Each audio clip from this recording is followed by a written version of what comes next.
कौमी selection committee ने दौरे आयरलैंड और दौरे इंग्लैंड के लिए पाकिस्तानी स्क्वाड का ऐलान कर दिया।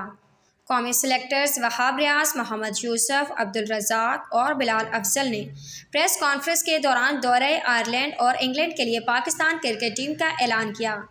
पाकिस्तान ने आयरलैंड और इंग्लैंड सीरीज़ के लिए 18 रुकनी स्क्वाड का ऐलान किया है, जबकि जून से अमेरिका और वेस्ट इंडीज़ में शुरू होने वाले T20 वर्ल्ड कप के लिए 15 रुकनी स्क्वाड का ऐलान इंग्लैंड के खिलाफ पहले T20 के बाद किया जाएगा।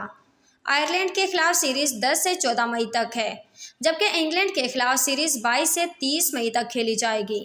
ICC men's T20 world cup के लिए पाकिस्तान क्रिकेट टीम का ऐलान 22 मई को लेडीज़ में पहले T20 इंटरनेशनल के बाद किया जाएगा और स्क्वाड को 18 से 15 रुकनी कर दिया जाएगा। ICC men's T20 world cup के लिए टीमों के ऐलान की आखिरी तारीख 24 मई है।